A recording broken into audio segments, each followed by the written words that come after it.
देखो, जुबान पर खरे उतरेंगे। उससे पहले मैं बताना चाहता हूँ कि चुनाव से पहले हम लोगों ने ऐसी में बैठकर काम नहीं किया है। उसका नतीजा नगीना में देखने को मिला है। नगीना ही नहीं, अभी जो सीतापुर के आसपास में जो हमारी सीट से चुनाव लड़ा गया था, वो हम तीसरे नंबर पर रहे हैं। ऐसे में बैठकर नहीं, चंद्रशेखर आजाद जी ने हमारे, चाहे मुस्लिम समाज हो, माइनॉरिटी हो, एससी हो, ओबीसी हो, कोई भी समाज हो, हमने किसी के साथ भेदभाव नहीं किया है और जमीनी स्तर पर हम लोगों ने लड़ाई लड़ी है। उसका नतीजा जो जनता है नगीना की, वहां पर हमें उसका जो है ना रिजल्ट देखने को मिला है। ये पहले ही शाहीन बाग आंदोलन हो, एनआरसी आंदोलन हो, सीए आंदोलन हो, वहां पर जो है ना किसी ने निमंत्रण नहीं दिया था चंद्रशेखर आजाद जी को, और हम लोगों ने निस्वार्थ होकर हमने लड़ाई लड़ने का काम किया। कहीं न कहीं नगीना की जनता और पूरे देश की जनता भाई चंद्रशेखर आजाद जी पर नजर टिकाए हुए थी। ये तो सिर्फ नगीना से हम लोगों ने चंद्रशेखर आजाद जी प्रत्याशी के तौर पर उतरे हैं। अगर ज्यादा सीटों पर भी हम लोग उतरते तो ज्यादा रिजल्ट आता, क्योंकि यह नतीजा सिर्फ हम लोगों का जो है ना, हम लोग लड़ाई लड़ने का काम कर रहे हैं। भीम आर्मी आजाद चंद्रशेखर आजाद जो है एनडीए का गठबंधन, एनडीए में सपोर्ट करेंगे या इंडिया गठबंधन? देखिए, एनडीए को तो सवाल ही नहीं उठता है। ये तो हम बिल्कुल साफ सुथरे शब्दों में आप कह सकते हैं कि एनडीए का कोई सवाल ही नहीं उठता है कि हम लोग एनडीए में जाएं, क्योंकि हमारी सीधी सीधी लड़ाई है। मैं आपके चैनल के माध्यम से कह देता हूं कि वो सीधी सीधी लड़ाई हमारी एनडीए से ही है। अगर भीम आर्मी संगठन अगर उदय हुआ भीम आर्मी संगठन का, तो वो सिर्फ एनडीए की वजह से ही हुआ है। तो चंद्रबाबू नायडू और नीतीश कुमार को इंडिया गठबंधन में आना चाहिए या नहीं? मैं तो यही कहूंगा कि अगर संविधान बचाने की बात है, आरक्षण बचाने की बात है, युवाओं की जवानी बचाने की बात है, युवाओं की फ्यूचर बचाने की बात है, तो मुझे लगता है कि नीतीश कुमार और नायडू क्यों, और भी जो पक्ष है, उन्हें भी जो है ना इंडिया गठबंधन का साथ देना चाहिए और सरकार बनाने का काम करें। में इस देश में दलित, शोषित, वंचित समाज की अगर कोई लड़ाई लड़ सकता है, तो वास्तविकता में माननीय कांचीराम साहब के बाद में अगर कोई दूसरा नेता मुझे लगा है तो एडवोकेट चंद्रशेखर आजाद जी हैं।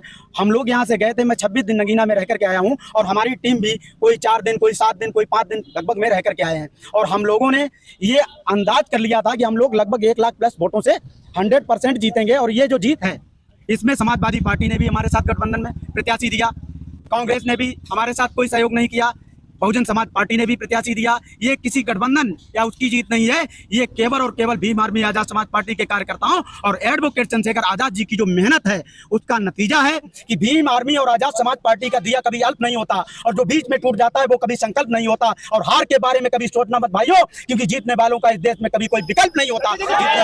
जो है वो गठबंधन, इंडिया गठबंधन का समर्थन करेंगे या बीजेपी का? ये भाई ने कह दिया है कि हम बिना शर्त ही इंडिया गठबंधन का समर्थन करेंगे, क्योंकि हम लोगों को मालूम है, क्योंकि ये मनुवादी सरकार है, हम लोगों के लिए बहुत ही खतरनाक है। क्योंकि मुझे मालूम है 69,000 शिक्षक भर्ती घोटाले में क्या हुआ है, आज भी हमारे लोग आंदोलन कर रहे हैं। और तो और बहुत से लोग कहते हैं ये सरकार ने क्या किया।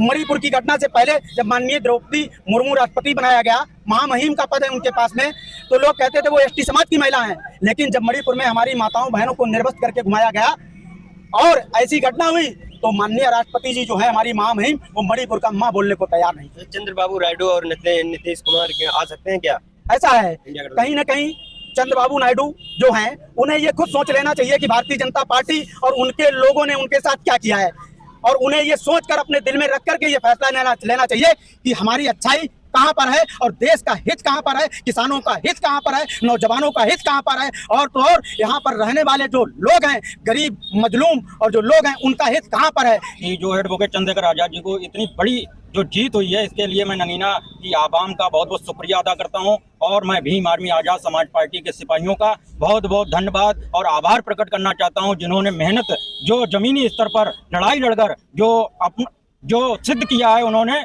कि अब राजा जो है वो रानी के पेट से नहीं बनेगा, वो बैलेट पेपर और संघर्ष से बनेगा। हम लोगों ने भीम आर्मी आजाद समाज पार्टी के प्रत्येक सिपाही ने, हम लोगों ने वहां पहुंचकर नगीना में जमीनी स्तर पर हम लोगों ने जो मेहनत की है, उसका नतीजा है कि जो आज हम लोगों को 1.5 लाख के ऊपर हम लोगों ने जो विजय प्राप्त की है, ये किसी के देन से संभव नहीं हुआ। ये भीम आर्मी आजाद समाज पार्टी और चंद्रशेखर आजाद जी के संघर्षों की बदौलत हम लोगों ने इतनी लंबी लीड ली है। लेकिन सत्ता पक्ष और विपक्ष दोनों ने चाहा कि एडवोकेट चंद्रशेखर आजाद जो गरीब है वो किसी भी तरीके से सत्ता में ना पहुंच पाए। लेकिन मैं बताना चाहता हूं कि हम लोग भीम आर्मी आजाद समाज पार्टी के सिपाही हैं, कभी भी हम लोग संघर्ष से समझौता नहीं कर सकते। हम लोग लगातार संघर्ष करने वाले हैं, और 2027 हम लोग जीतकर यहाँ पर भीम आर्मी आजाद समाज पार्टी का पताका फहराने का काम करेंगे। चंद्रबाबू नायडू और नीतीश कुमार को इंडिया गठबंधन में आना चाहिए? अब ये तो इंडिया गठबंधन और चंद्रबाबू नायडू और नीतीश का ये व्यक्तिगत मसला है, क्योंकि हम लोग इंडिया गठबंधन में शामिल नहीं है। हम लोगों ने प्रयास किया कि हम लोग भी इंडिया गठबंधन में शामिल हों और कहीं ना कहीं इस बीजेपी सरकार को उखाड़ फेंकने का काम करें, लेकिन इंडिया गठबंधन ने हमारे साथ भी नाइंसाफी करने का काम किया। हम लोगों को इंडिया गठबंधन में शामिल नहीं किया और इसका नतीजा है कि आज जो है जो 2000, 5000, 10,000 जो सीटें जीती हैं, मैं दावे के साथ कहता हूं अगर Bhim army Azad Samaj party advocate Chandrashekhar Azad ji का गठबंधन होता तो हम लोग उत्तर प्रदेश में सिर्फ इंडिया गठबंधन, किसी की जरूरत नहीं पड़ती और हम लोग जो है इंडिया गठबंधन की बदौलत अपनी सरकार बनाते हैं। चंद्रशेखर आजाद जी इंडिया गठबंधन में आ सकते हैं। ये एडवोकेट चंद्रशेखर आजाद जी राष्ट्रीय नेतृत्व का निर्णय होगा। कुल मिलाकर हम लोग भी ये चाहते हैं संविधान विरोधी और ये मनवादी व्यवस्था के लोग ये सत्ता में न पहुंचे और जो हम लोगों का जो मुद्दे होंगे और जो हमारे जो भी विचार विमर्श हम लोग बैठ के करेंगे उसके बाद निर्णय लेंगे हम लोगों को क्या करना है।